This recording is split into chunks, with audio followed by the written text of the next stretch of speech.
Hello, coaches. Welcome back to another episode of Coach Better Spotlight.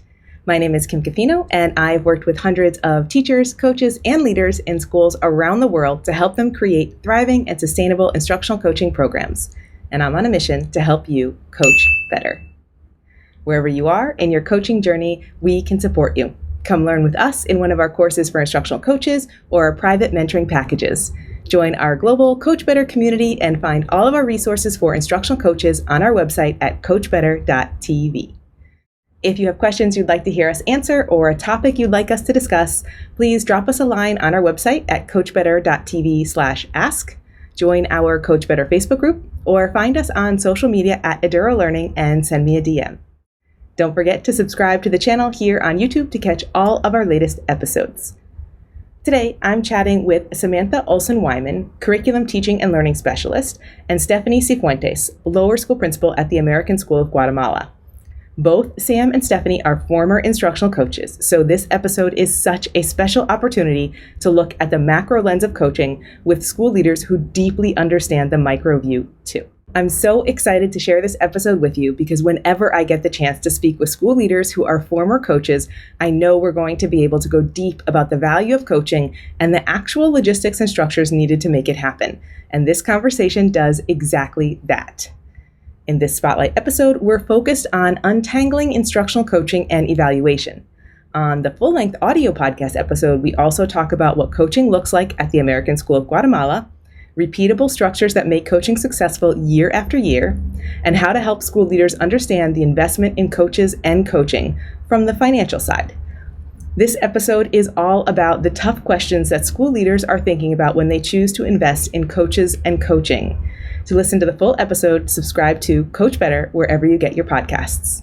And if you want to explore these ideas even further, you'll love our new workshop for experienced coaches, Scaling Your Impact as an Instructional Coach. You can find it at edurolearning.com/scale, and I'll tell you more about it, as well as another great opportunity for you to grow at the end of this episode. Okay, let's jump in. Sam, you talked about untangling the faculty evaluation tool and the reflection and growth and coaching, all of that. And the thing that you said that is bolded in my notes is we already knew that there were differences there, but now we have the language to say why.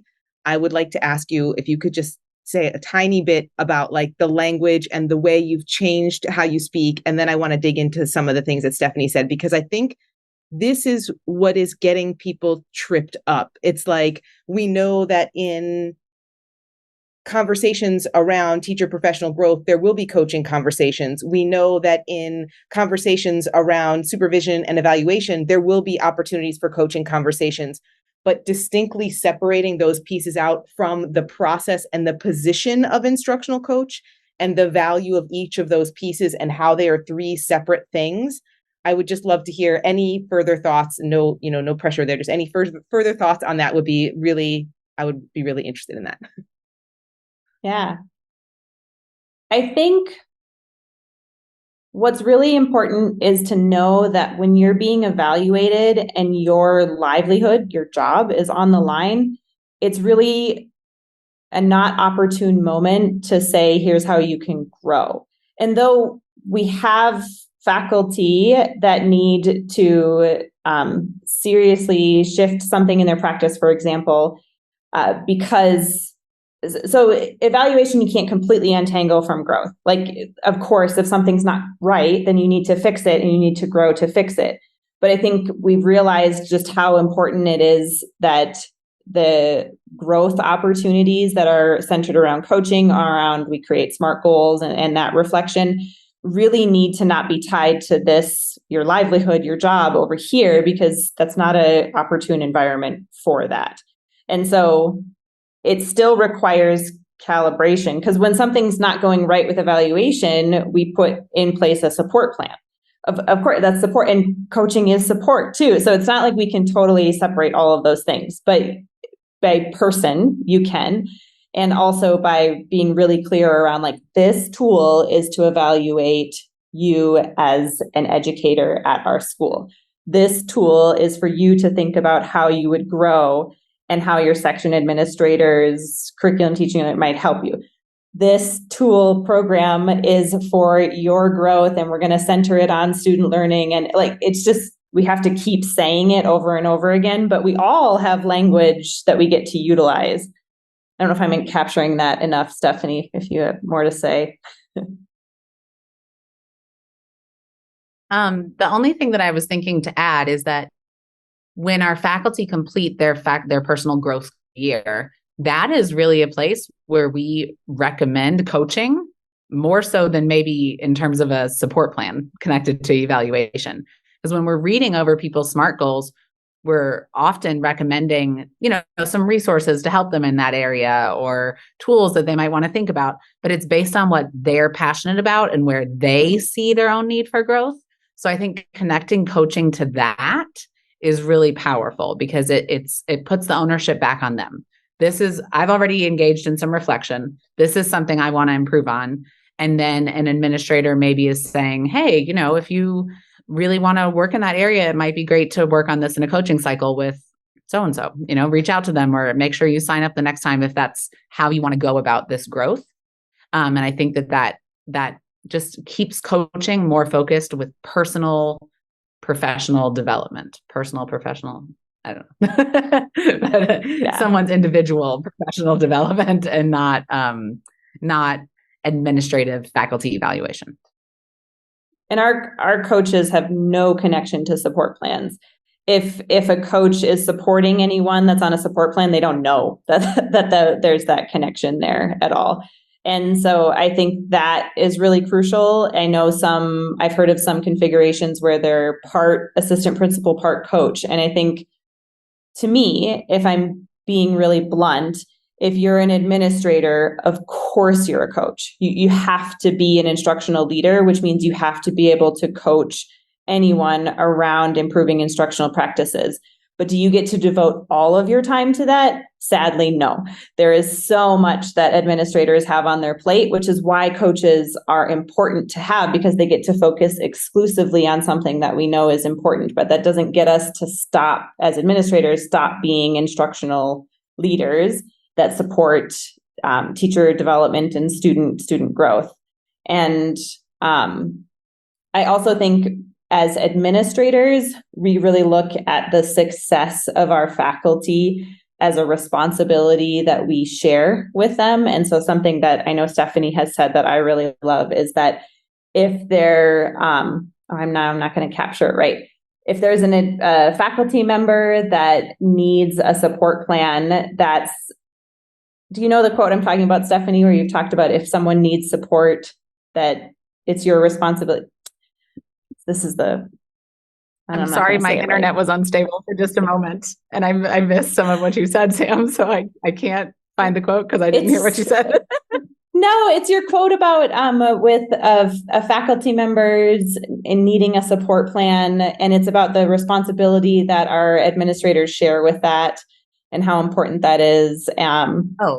I just really feel like as an administrator, if there's a faculty member in need of support to the level where they're on a support plan, that it is my responsibility to do everything possible to help that person grow in that area. And that is part of my role as being their administrator. I want every single one of the faculty members to be as successful as possible. And that means that in those situations where that's happening, I believe that administrators need to invest a lot of time and effort into supporting those teachers. That wasn't a good one-liner, like I think I said in that one meeting, which is what Sam's thinking of. No, it was great. But our coaches, they're just not tied to that in the same way. I don't think they should have to share that same responsibility that administrators that we do have to do with teachers. They are coaches. They're a member of our faculty. That's the type that they are. They're a faculty type. And I think it's important that we all want to have a shared responsibility for one another and contribute to each other's success, but it looks different as it should. Amazing. That whole section is so valuable. And I really appreciate the way that you have clearly delineated all of those pieces. And I feel like I could talk about this specific topic forever because I have a couple other things I want to ask you, but I want to move on because it's like doesn't need to be this whole thing about this particular topic, but I appreciate the ways that you have drawn those clear lines, the importance of communicating that, and then the importance of following through on it, because I think that's also a little kind of gray area where, like you talked about, coaches have no connection to the support plan. If they're supporting someone who's on a support plan, they don't even know. I have been in many situations as a coach where my administrator has told me things that I really shouldn't have known. And once you know it, you can't unknow it. Like you can do your best to separate that information out and not think about it, but then it's always kind of rattling around in your brain. So when you have those clear lines, it makes it easier for people to know what is appropriate to share and what is not appropriate to share. And it makes it easier to communicate and then live those intentions through the actions that you take every day. So appreciate that, and really appreciate the quote, Steph, that you were just saying about if there's a faculty member in need of support, that's my responsibility to do everything I can to get them there. It's not something I just like shove off on the coach because I don't have the time or the energy or the capacity for it. Like that is a lot of gold. Thanks for watching this clip with Sam and Stephanie. This spotlight highlights one of the biggest challenges instructional coaching programs, and therefore coaches, can face: being able to articulate and navigate the distinction between coaching and evaluation and appraisal. As instructional coaching positions become more prevalent in our international schools, and we saw a big upswing this school year, we often find that although the position might be in place, there is a real lack of clarity around what coaches versus administrators do, especially when it comes to professional growth and appraisal. This is a challenging topic for instructional coaches to approach with their school leaders. Being able to navigate a complex conversation like this and being able to advocate for a clear distinction between those roles is essential to making instructional coaching successful. This is when you really have an opportunity to leverage all the leadership skills you've been building as a coach and advocate for school-wide change.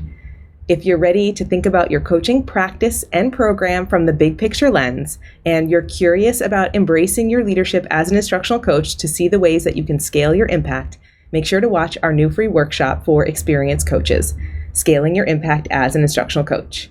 You can find it at edurolearning.com/scale.